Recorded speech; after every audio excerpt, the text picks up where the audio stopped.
Yo, what's going on, guys? It is JD here, and welcome back to another episode of the No Money Spent Road to Glory, the second episode of today. So if you're enjoying these double uploads, I'll be sure to do another one tomorrow on Sunday, because we've got so much to go through. There's so much happening. So the today in my team was for this earn 2 free tokens after every unlimited win, and I definitely took advantage of that. If you saw earlier, this video earlier today, I went 7-0, and I broke down the squad that I used to do that 7-0 run. So if you want to see a bit more of an in-depth look at the team I used, be sure to check out that video. But yeah, I played 7 games. I won 7 games, so we got 14 additional tokens, which is really nice. And then, of course, we come down here to the monthly ones. So that already gives us 7 out of the 25 wins we needed in one day to get 7,000 MT. So we're definitely getting that little bonus of MT because we really do need it. We're at 131k. We're going to be getting, so what is this, like 20k from these 3 here, which isn't too bad, but it's a little bit dead that this is only for the month, the only challenges we're going to get this month that actually give us anything good. For the weekly challenges, we did 1 game of domination with 5 players from the Warriors, 5 players from the Wizards. We won by over 20. So we got both of these done in 1 game. Again, for a weekly challenge, that is just ridiculous. And then this is just like 20 points in unlimited. Like, people usually quit, or most of them have quit by the point they're down by 20. So that's going to be a little tough to get that one done. And then the daily ones are all triple threat online. Every single one of them is triple threat online, which is just ridiculous. I don't understand why they're like that. So that's pretty dead today. But I might have another go tonight in that 7 PM to 9 PM slot and see if we can get some more games done. But the reason I actually started playing Unlimited was because of these because of these multiplayer challenges over here. So I said yesterday, and we had a look yesterday, that week 7 and week 8 were here stacked. Now, I didn't know if they were going to continue that, but as you can see here, they haven't. They've got rid of week 7. But last night, I actually went ahead and did week 7 and week 8. So we got 12 tokens from those 2 games. And they were actually really easy games. And the day wasn't too bad. It was still a little bit unresponsive in comparison to offline play, as you might expect. But in general, I was pretty happy with the gameplay, which is why today, when I saw that daily bonus for the unlimited rewards giving us 2 tokens, I thought, why not give it a go? And it actually worked out really, really well for us. So I'm definitely going to keep on top of these weekly challenges. I think I might even do these ones just for MT because they're only 4-minute quarters. And you will be getting about 3,500 MT after the match earnings for that. So I think we're going to have to do that because we do need every bit of MT that we can get. So in terms of domination, as you can see, we're up to 216 tokens now. We have been absolutely flying through these. So we've got 2 games left in the Central Division, which will get us another 18 tokens, and the same situation in the Southeast. So we've got another 36 tokens coming our way from those 4 games. And then we've got the 3 games right at the end here. So for the Celtics, we are going to be getting, how much is that? That's 16 tokens for that game, 16 tokens again. And then for the final game, we're going to be getting 23 tokens. So 23 plus 16 plus 36. I can't do that maths in my head, but I imagine it's around 70 to 80 tokens. Hopefully it's around that anyway, and I'm not too far off. So that's going to be really nice. So it should put us near to 300 tokens, which is big. And then, of course, we've got the big old grind for the all-time domination, where we're going to get 3 tokens per game, which is really, really nice. So tokens are not a problem at the moment. We're absolutely killing it. MT is our big problem at the moment. So weekly challenges, we have done the first one out of week 9, so we made a little start on that. And then we come across here, we've got 2 packs to open. We've got the pre-order packs that have come through again. So as usual, hopefully it is a silver or an amethyst, and hopefully we actually get a heat check player out of the heat check pack. So we get Kelly Olynyk, so he's going to sell for absolutely nothing. And then, as usual, hopefully we get a heat check player up here. Now, some of them, as we saw by that Sterling Brown, sell for under 3,000 MT. We do get one, which is awesome. Who we're going to get? Brad Wanamaker. Not sure if he'll sell for anything. I really hope he does. Probably not, because he's on fire. It just seems like the players that go on fire don't seem to be as rare as those who aren't. And there we go. Yeah, as expected, he is under 3k. So a little bit lackluster in terms of the pre-order packs this week. But it is still some MT for nothing. So we'll send him over to the auction house. We will come down here. We'll send it off the uniform. Again, uniforms still sell for about 500 MT-ish. So we should be able to make a little bit of money. And then, of course, shoes get quick sold every time down. We are trying to make as much as we can. And we really don't have much. And we've only got a week to make like 300k, which is just not going to happen. But I'll do my best to try and make as much as I can. So let's get them sold. And there we go. So yeah, we played quite a lot of domination since yesterday, which has been great. We got some auction outcomes here. So Sterling Brown, 2.7k That's all he's sold for. And then we've got all of these Warriors and... oh no, we didn't have any Wizard players. We already had them. But they're Warriors players that we had to buy. We had to get 5 of them for the weekly challenge. So we just sold them off for a little bit of profit, which is pretty nice. So here's a quick look at the team that I went 7-0 in Unlimited with. And I will be playing more games tomorrow. So hopefully tomorrow we might even have an 11-0 video doing the final game to try and go 12-0. That would be really exciting. But yeah, 5 Sapphires in the starting lineup. RJ Barrett and Kobe White, definitely the MVPs of this team, along with George Mirasan. He is just a god. But Nick Young, really, really nice as well. But yeah, if you haven't got these guys, you need to. They are incredible. And moving down here to the Evo section, so Ralph Lafrentz coming in here. Look at that, we are so close. So today we are going to get into a weekly challenge game just to get him those final 20 points and those 16 rebounds. So we'll get him 3 ticks out of the 4, and then we just need to get some games with him. And then Cliff Robinson's actually been getting quite a lot of rebounds. We haven't been using him for rebounds, but just having him in the squad, of course, he just picks up a couple now and then. So he will be the next on the list, then Mahmood, and then Mo Peterson and Bob Thurett when they come to it. So we've got plenty of comments to go through from yesterday's video, which is fantastic. So thank you guys so much for all of those comments. And we'll go through them while we are playing that game. But for now, let's go ahead and put in the locker code that I forgot to yesterday. And we should be able to get 2 spins, I believe, at getting 75 tokens. So hopefully we can get something nice out of here. I know that the slot is really slim for 75. It's actually not, is it? Wow, okay, so 75 would be really good, 30 would be really good, 10, but there are 3 slots that have 1 token, so knowing our luck, we're going to get that twice. We get 3 tokens to begin with. Alright, I'll take it. It's not the worst, it's the second worst, but you know what, it's 3 tokens, we'll take it, and then we should get another spin, hopefully. We do, there we go, let's get it. So that's really nice. Hopefully 2K continues to do more locker codes like this. And again, let's see if we can get something big. So I can kind of see where the 75 is. And, oh, it was so close as well. We're going to get 2. Oh, that's a shame. So we get 5 tokens out of that locker code. Not too bad. A little bit lackluster, but it does put us at 221. So that is not too bad. So the team we're going to be running with is, of course, this rookie squad here. We'll chuck a contract on him. And yeah, then we're just going to need to play games. And we will just go into triple threat offline to get all the games up on him. It's the quickest and easiest way to get games on players, obviously. There's no other game mode that is quicker. And yeah, let's jump into this game and then let's get some comments going. So it's only 3-minute quarters, so it is going to be a roughly perfect timing, I imagine. Because we've got like 15 comments to go for yesterday. It's mad. Thank you guys so much for the support. Every video is pretty much hitting like 1,000 views, which is incredible to think that only, well, at the start of the series, we were getting like 100, 200 views maybe. But consistently, it's been growing and growing. So if you're new, thank you. If you've been here since the beginning, I know who you are, and thank you to yourself as well. So let's get some comments up. So yesterday, we did have, of course, the disappointment of Tim Duncan coming in as a Prime Series player and not a Spotlight Series player. And Max says, great vid, if only Timmy D was a Spotlight player. And I can't agree more. If only he was yesterday, would have been such a good video. But at least we know for sure he's got to be coming next Friday. Well, it won't be Tim Duncan, actually, which is good. In a way, it is a blessing in disguise. We didn't really want Tim Duncan on the squad. We wouldn't have evoed him out fully. So, in that regard, it's not that bad. It is just a little bit annoying having to wait another week for that Diamond Magic Johnson, which is going to be a disgustingly good card. And he will definitely be used in my squad, in my team Unlimited, because you just won't be able to hold him down. Like, if anyone has a normal size point guard, he'll just be able to absolutely bully them. And I think most people will really, really try and get that card done, which is why the Spotlight Series set is going to be so expensive, because when people realise they can get a 6'9" diamond point guard, they are going to really take advantage of it. So there we go. There's a nice block in that first possession. Sadly, no rebound for Lafrentz, so he needs 20 points, 1 3-pointer, which should be very nice and easy. We've got a mismatch here, so we'll take it up to his hot zone. We'll take that 3, and we'll make that 3. So there we go. His 3-pointers are done. And now we're just going to need to score for the rest of this game. So I will come down here and we'll actually get the quick through STS play on him.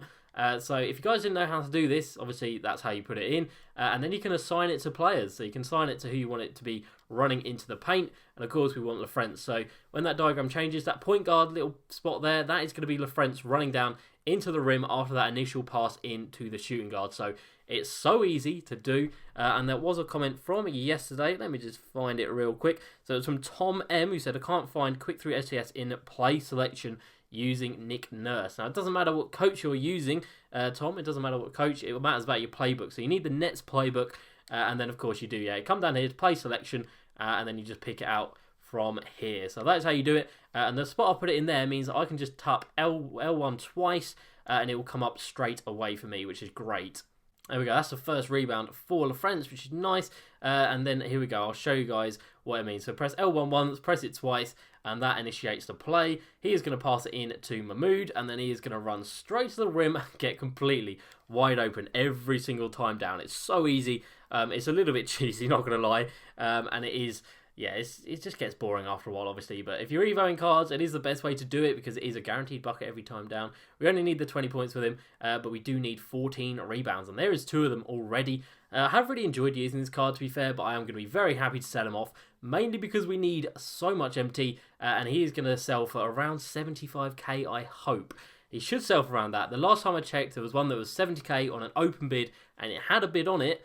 So we should be able to get 75k from, which is going to be awesome. Because I definitely feel like we've put enough work in to actually deserve that 75k. This has been the most work on an Evo. It feels like I've put in. I know I put a lot of work into that Clyde the Glide, getting in from Amethyst to the Diamond level. But I don't think I put this much work in. The 400 rebounds on him, all of the 3-pointers. Clyde didn't need the 3-pointers, I don't believe.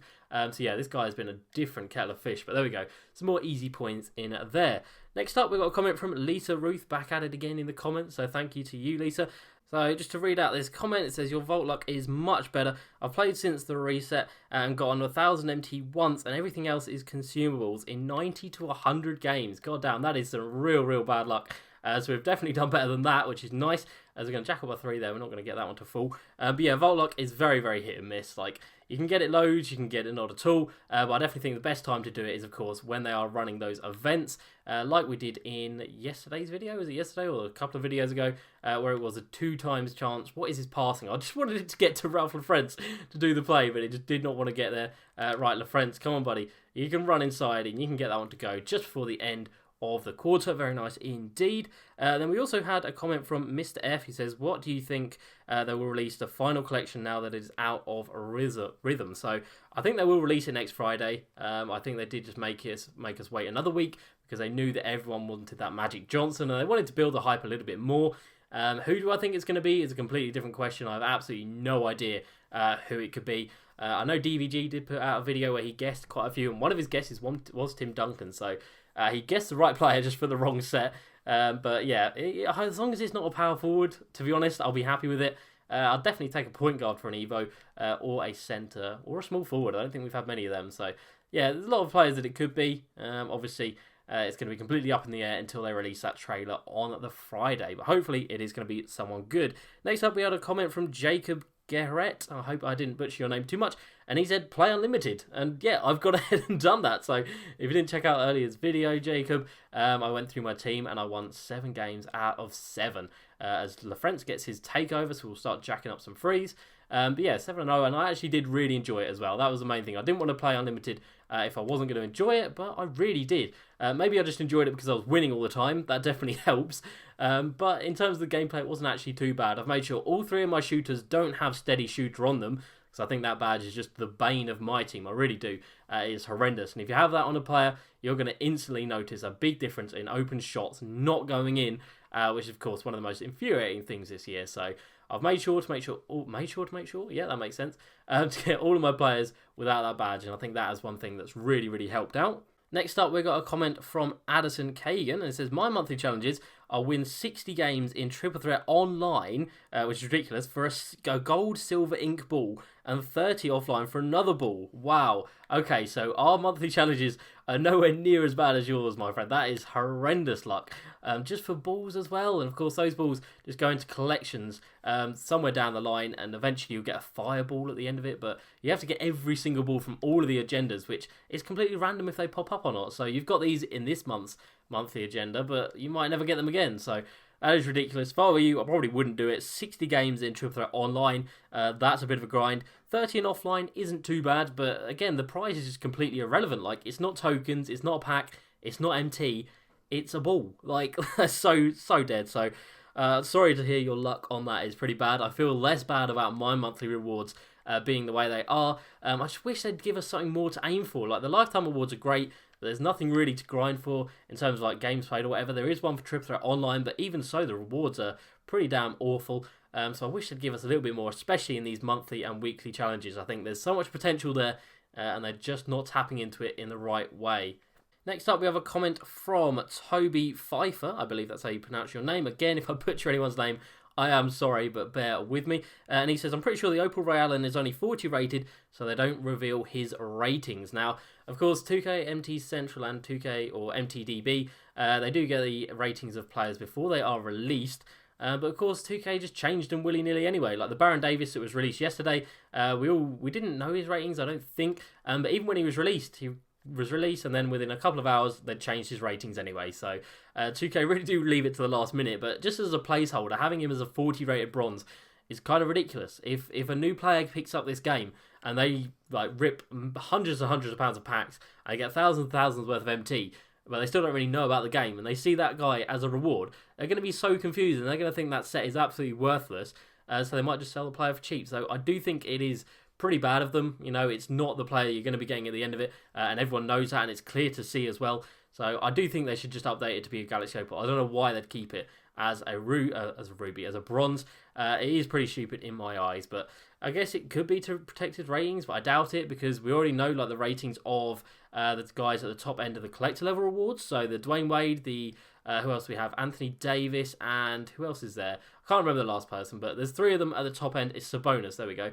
There's 3 of them at the top end of that, and we know their ratings already. So I don't think it's because of that. I think it's just because they're lazy, and they just haven't realised. Well, they must have realised, but they just don't care enough to actually change it. So it's a little bit annoying on that one. Alright, so next up in the comments we have one from Leo Stenberg, who says, what was the locker code? We thought we put it in earlier, but if you missed that, it's just Happy-Halloween. And that gets you the 2 spins at getting all those tokens. And hopefully you have better luck than me just getting, what did I get, 5 from it. So yeah, I mean, imagine that. You could get 150 if you got lucky. You get 150 tokens from a locker code. That'd be insane. As Lafrentz is on 7 boards now, we need, what do we need, 14 or 16? So he might just about get it in this game. Hopefully he does. It would be nice to get it done. We'll jack up this 3 here. He's through in, and we're going to get another rebound. That is a really, really good trick as well, guys, to getting offensive rebounds. Using that quick through SCS play, and as soon as the centre, or whoever you're using to get the rebounds, runs in, jack up a 3-pointer with your point guard or shooting guard, whoever's handling the ball. Make sure you miss it, and make sure you hold it down enough, and then, yeah, you'll get a free wide open run to the rim, where majority of the time you're going to get the board. So we'll try again here. Again, Lafrentz is wide open. As long as the ball comes to your side, you're going to be getting the board. So if you're struggling for rebounds, that is how you do it. And we're already up to 10 in this game, so we should get him fully evoed, which would be really nice. And then the last comment we got for today, so we've absolutely breezed through these. And again, if you want a comment read out and you want me to discuss it, leave it down, obviously, in the comments down below, and I'll read it out in tomorrow's video. But it is from Triple Tree Gaming, I believe that's how you say that. And he says, my KG has post-scoring takeover. Does the coach affect the takeover? I have Mike D'Antoni. Now, yes, the coach will affect your takeover. So I believe takeovers work on the highest stats you have in certain categories. So obviously different coaches boost different stats, and if you want a certain thing to be the takeover you get, obviously you can put shoes on, you can do the coach boosts as well, and yeah, that is how you do it, I believe. I'm not 100% sure, I'm not 100% clued up on coach boosts, not coach boosts, on takeovers, but I think that is how they work. So I hope that did help out with your question right there. And there we go, that's all for the comments for today. So we should have had Lafrentz done now, so we've got all those points, and we should, like I said, be able to get, oh my god, as if that went in, we should be able to get the last remaining rebounds in the remaining quarter of this, and then I'll catch you guys at the end of this game. So there we go, that is us at the end of the game. Super easy, as you would expect from a weekly challenge. 27 and 15 for Lafrentz, and I actually think that he actually needed 16 rebounds. I think we're going to be 1 short, which is so annoying. But of course, he does need plenty more games played on him. So we'll take a look at his amethyst in the auction house. We'll see if there are any up for a decent price. And then we'll discuss what we're doing in the next couple of videos, because we've got a lot of things to do. We're really close for domination. We're 7-0 in unlimited. Oh, and actually that's something I forgot to mention as well. In domination, we actually picked up an extra 6,000 MT, as you can see there in the middle. So we got that little bonus at 66 stars, which is nice. And I believe in all-time domination, when you get to 66, you get 10,000 MT. So that's another little way we can make MT, and we come down here to Lafrentz, and he needs 1 rebound. That's so dumb. But he still needs another 19 games, so I really need to get into Triple Threat offline and start playing those out, and then we can start working on Mahmood and Cliff Robinson. So Robinson's, he's getting there with his rebounds. He needs 3-pointers. They are going to be the issue with him. And Mahmoud's, he already hit 5 threes. And then we can just run that quick through STS play to get in the rest of his points. So, yeah, exciting things in the next couple of videos. We're going to be making loads of tokens finishing off Historic Domination. We're going to get in this Dale Ellis, which I'm actually really excited to get. And then, of course, Unlimited. If we can get up to... it'll be incredible. This Baron Davis looks like an absolute beast. We'd get Amari as well. We'd get 8k. We'd get 20 tokens as well. So we would really, really be sitting pretty. But, yeah, if you were wondering what team I'm using, that's the team that we're using in Unlimited. And like I said, if you wanted a bigger in-depth look at all those guys, be sure to check out my video from earlier today. So I hope you guys did enjoy today's video. And like I said, if you want your comment read out, if you've got something you want discussing or want some advice or something, just leave it down in the comments below and I'll read it out in tomorrow's video. So hope you guys did enjoy this one. As usual, please like and subscribe and I'll see you next time. Peace.